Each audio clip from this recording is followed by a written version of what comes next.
ଘଟଣାଗୁଡ଼ିକୁ ଆମେ ଇତିହାସରେ ପଢ଼ିଥିଲୁ। 1866 ମସିହାରେ ଯେଉଁ ଘଟିଥିବା ନଅଙ୍କ ଦୁର୍ଭିକ୍ଷ। ନମସ୍କାର, ଜୟ ଜଗନ୍ନାଥ। ମୁଁ ପ୍ରକାଶ। 2025-26 ଯାତ୍ରା ଋତୁରେ ମୁଁ ଇନ୍ଦ୍ରଭୁବନରେ କାର୍ଯ୍ୟରତ ଅଛି। ଦେଖନ୍ତୁ, ଆଜି ଯେଉଁ ନାଟକ ହେଉଛି ନଅଙ୍କ ଦୁର୍ଭିକ୍ଷ, ଡକ୍ଟର ଦୀପକ ଜେନାଙ୍କ ରଚିତ, NSD ପ୍ରଫେସର ଦିନେଶ ଦାସଙ୍କ ନିର୍ଦ୍ଦେଶନା, ବହୁତ ଉଚ୍ଚକୋଟୀର ନାଟକ। ଯେଉଁ ଘଟଣାଗୁଡ଼ିକୁ ଆମେ ଇତିହାସରେ ପଢ଼ିଥିଲୁ। 1866 ମସିହାରେ ଯେଉଁ ଘଟିଥିବା ନଅଙ୍କ ଦୁର୍ଭିକ୍ଷ, ଆମେ ତ କେହି ସେତେବେଳେ ଜନ୍ମ ନଥିଲା, କେହି ଦେଖିନାହାନ୍ତି, କିନ୍ତୁ ଆମେ ଚେଷ୍ଟା କରିଛୁ ଏ ନାଟକ ମାଧ୍ୟମରେ ସେଇ ପୂର୍ବ ଇତିହାସର କିଛି ପେଢ଼ି ଖୋଲିବା ପାଇଁ। କିଛି ଭଲ ଭଲ ଦୃଶ୍ୟ ନାଟକରେ ସବୁ ଅଛି। ସେତେବେଳେ କ'ଣ ହେଇଥିଲା, ଲୋକମାନେ କେମିତି ଭୋକ ବିକଳରେ ଆଉଟୁ ପାଉଟୁ ହେଉଥିଲେ, କେତେ ଆମେ ଏବେ ଖାଦ୍ୟ ଗୁଡ଼ିକ ସବୁ ନଷ୍ଟ କରୁଛନ୍ତି।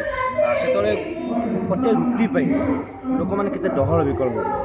ଆଉ ସବୁଠୁ ବହୁତ ଶିକ୍ଷଣୀୟ ଜିନିଷ ଅଛି, ମାନେ ଛୋଟ ପିଲାଠୁ ଆରମ୍ଭ କରିକି ବୃଦ୍ଧ ବୟସ୍କ ପରିବାର ସହିତ ଦେଖିଲା ଭଳି ନାଟକଟେ ବହୁତ କିଛି ଶିଖିଲା ଭଳି ଅଛି। ଯେମିତିକି ଆପଣ ଜାଣିଥିବେ, କଟକରେ ରେଭେନ୍ସା ମହାବିଦ୍ୟାଳୟ, ତା'ର କୁମରଟା ଏଇ ନାଟକରେ ଖୋଲୁଛି।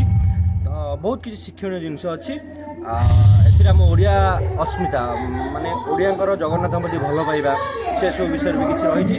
ଏମିତି ବହୁତ ବଢ଼ିଆ ବଢ଼ିଆ ଦୃଶ୍ୟ ଅଛି। ଆପଣମାନେ ଆସନ୍ତୁ, ନିଶ୍ଚିତ ନାଟକଟି ଆପଣଙ୍କ ହୃଦୟକୁ ସ୍ପର୍ଶ କରିବ।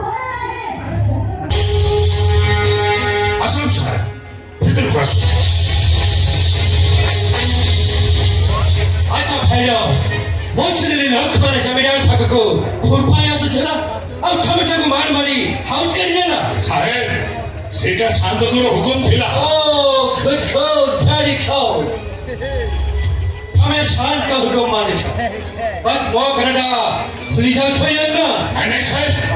ଆପଣଙ୍କ କଥା ମୋର ମନେ ଅଛି ନା। ଏଇଥିପାଇଁ ତ ଆପଣଙ୍କ ମନ ପସନ୍ଦ ଗୋଟେ ବଡ ଖାସି ମୁଣ୍ଡ ଆଉ ଦେଶୀ ଅଟା ମୁଁ ପଠେଇ ଦେଇଥିଲି।